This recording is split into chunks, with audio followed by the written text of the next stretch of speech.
यानी professional college में engineering को एडमिशन के लिए 50% कम से कम साइंस ग्रुप में एडमिशन के लिए मार्क चाहिए, वो भी नहीं मिले और मैं इंजीनियर नहीं बना। आज मुझे बड़ा आश्चर्य लगता है कि मुझे 6 डिलीट मिल गई और उसमें से 4 एग्रीकल्चर साइंस में मिली, बड़े बड़े यूनिवर्सिटी की मिली। अभी उत्तर भारत की एक गलगोटिया यूनिवर्सिटी और तमिलनाडु की SBM यूनिवर्सिटी की भी मिली। तो मैं मजाक में कहता, बहुत से IIT और इंजीनियरिंग कॉलेज में जाता हूं भाषण करने के लिए, तो अभी भी मैं डॉक्टर नहीं जोड़ता हूं। तो मुझे एक ने पूछा कि आपने ये क्यों नहीं लगाया? मैंने बोला इसने लगाया कि मुझे लगता है कि मैं इतना विद्वान नहीं हूं कि मैंने डॉक्टर लगाना चाहिए। पर आज इमरजेंसी के वो दिन मैं याद करता हूं। मेरी मां और मेरी बहनें मुझे कहती थी कि तुमने पार्टी के कारण तुम्हारा करियर खराब किया, डांटती थी। पर आज मुझे लगता है कि इस देश के लोकतंत्र को बचाने के लिए जयप्रकाश जी के नेतृत्व में हमारे पार्टी ने कितना बड़ा त्याग बलिदान किया है। अटल बिहारी वाजपेयी जी ने कहा था, उनके आंखों में आंसू थे और उन्होंने कहा था कि हमारी पार्टी हम विसर्जित कर रहे। जिस पार्टी को, जिस विचारों से, जिस निष्ठा से हमने जीवन भर काम किया, उस पार्टी का विसर्जन करते हुए जनता पार्टी में हमें बहुत वेदनाएं हो रही है। पर परिस्थिति की आवश्यकता के लिए हम ये बलिदान कर रहे हैं। जनता पार्टी का प्रयोग हुआ, दुर्भाग्यवश जनता पार्टी चल नहीं पाई। एक दिल के टुकड़े हुए हजार, कोई यहां गिरा कोई वहां गिरा। जनता पार्टी का अनुभव हमारे लिए अच्छा नहीं हुआ। बड़ी अपेक्षा के साथ हम कोशिश कर रहे थे और उसके बाद भारतीय जनता पार्टी की स्थापना हुई। और मुझे याद है कि मैं भारतीय जनता पार्टी की स्थापना जो 1980 में हुई उसमें था। और बाद में हमारे एक MP थे लक्ष्मणराव मानकर, उनके साथ में पूना मीटिंग के लिए जा रहा था। तो स्टेशन के बाहर एक दीवार पर लिखा था, वो मराठी में लिखा था, पर्याय पर्याय करके कौन चिल्लाते हैं जिनके लोकसभा में चुनकर आए 2। और नीचे में लिखा था, हम 2 हमारे 2। अटल जी और अडवाणी जी पर वो व्यंग था। तब लोग कहने लगे कि ये पार्टी समाप्त हुई। पर उसी दिन हमारे कार्यकर्ताओं ने परिश्रम किए, मेहनत की, लोगों के मन की गलतफहमियां दूर की, अनेक पीढ़ियां बर्बाद हुई, अनेक कार्यकर्ताओं ने अपने जीवन को समर्पित किया। कोई उद्योग व्यापार छोड़ के पार्टी का काम करता था। आज भी ऐसे निष्पृह, निस्वार्थी और समर्पित कार्यकर्ता है कि जिनके बदौलत हमारे मनोहर लाल जी जैसे कार्यकर्ता मुख्यमंत्री बने और मेरे जैसे, मोदी जी जैसे कार्यकर्ता को इतने बड़े पदों पर जाने का मौका मिला। ये जो पद हमको मिला है, ये हमारे कर्तृत्व के कारण नहीं मिला है। ये जो पद हमको मिला है, ये आप जैसे कार्यकर्ताओं ने जो बलिदान किया है, पार्टी के लिए समर्पित भाव से काम किया है, उसके कारण मिला। और कार्यकर्ता काम क्यों करता है? कोई पैसे मिलते हैं, कोई मान सम्मान मिलता है। अनेक बार आता है कार्यकर्ता बोलते हैं, भाई आजकल हमारे यहाँ Z+ सिक्योरिटी है, कोई नजदीक नहीं आने देता। अब कार्यकर्ताओं को क्या पता Z+ और क्या है, वो फोटो निकालना चाहते हैं। तो मैं बोलता हूं, अरे यार कम से कम उसका फोटो तो निकल ले दो, कुछ तो नहीं देते उसको, उसकी तो खुशी होगी। हमारे कार्यकर्ता परिश्रम करते रहे और हमने देश में प्रतिकूल परिस्थिति पर मात करके अटल बिहारी वाजपेयी जी के नेतृत्व में NDA की सरकार बनी, जिसमें भारतीय जनता पार्टी प्रमुख थी। और आज इतिहास ये हुआ कि 2014 में मोदी जी के नेतृत्व में हमारे पार्टी को प्रचंड बहुमत मिला और आज भारतीय जनता पार्टी की सरकार 9 साल हमने पूरे किए और इस देश में हमने काम किया है।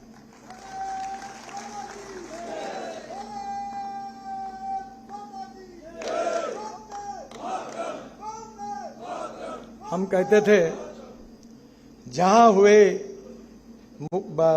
मुखर्जी बलिदान हुए मुखर्जी, जहां हुए बलिदान मुखर्जी, वो कश्मीर हमारा है। हमने 370 हटा दिया।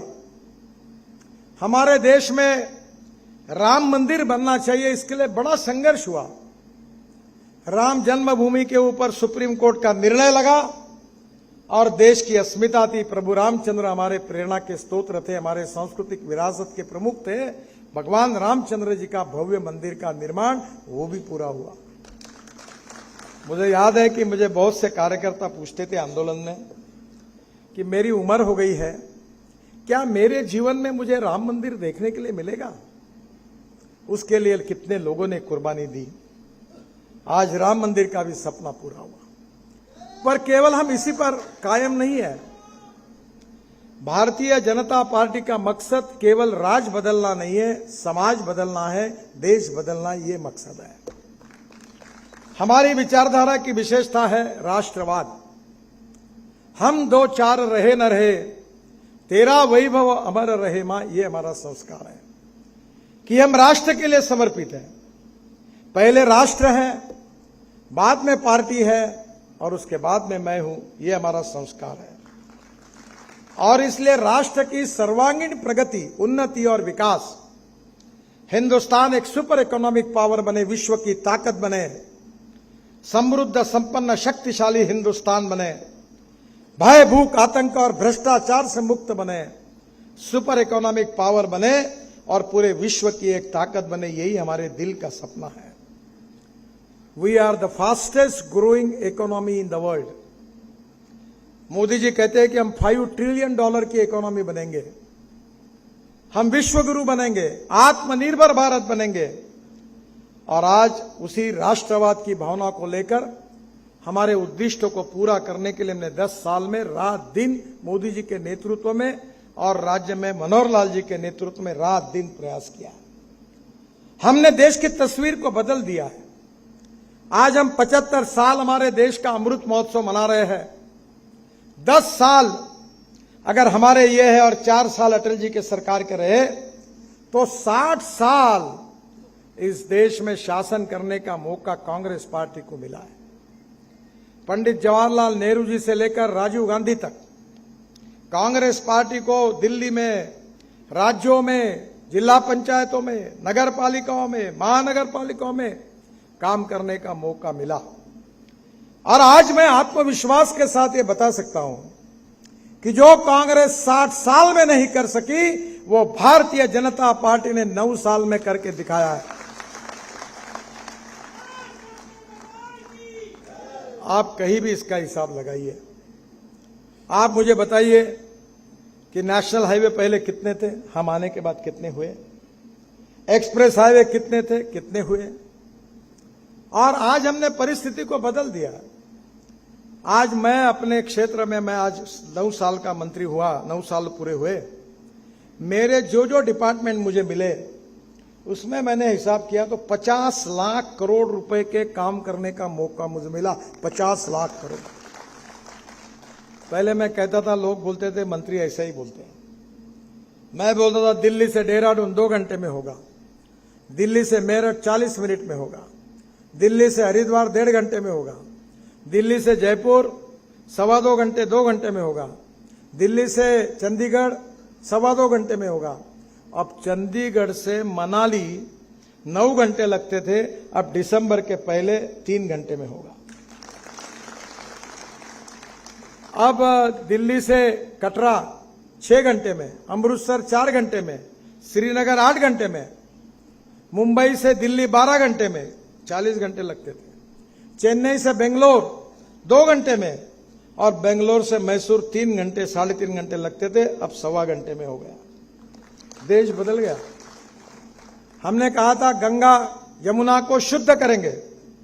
आप में से कितने लोगों को मालूम है, मुझे मालूम नहीं, पर पानीपत और सोनीपत में नमामि गंगा की प्रोग्राम के अंदर वहां यमुना जो प्रदूषण हो रही थी उसको शुद्ध करने के लिए मेरे विभाग ने पैसे दिए और वह प्लांट बनाया और वहां यमुना को शुद्ध करने की शुरुआत की।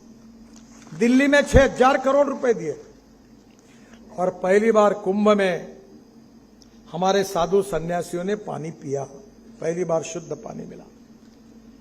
हमने इस देश की तस्वीर को बदल दिया। गांव, गरीब, मजदूर, किसान का कल्याण होना चाहिए, इसलिए राष्ट्रवाद के साथ गुड गवर्नेंस एंड डेवलपमेंट हमारा मिशन है। सुशासन और विकास। और जब सरकार का कार्यक्रम ठीक होगा, योजनाएं अच्छी होगी, गरीबों का विकास करने के लिए केंद्रित होगी तो ही गरीबों की तस्वीर बदलेगी। एक बहुत अच्छी बात भूटान के प्रधानमंत्री जी ने कही और मुझे लगता है उस पर आप लोगों ने जरूर विचार करना चाहिए। उन्होंने जिस बात का उल्लेख किया है, उन्होंने कहा कि डोमेस्टिक हैप्पी ह्यूमन इंडेक्स। हमारा हैप्पी ह्यूमन इंडेक्स क्या है, यानी सुखांक क्या है? आप बैठे हुए अनेक लोग हैं, अनेक मोर्चे में काम कर रहे हैं। कोई किसान है, कोई मजदूर है, कोई कारागिर है, कोई कर्मचारी है, कोई डॉक्टर है, कोई वकील है, कोई टीचर है, और अलग अलग प्रकार के काम कर रहे हैं।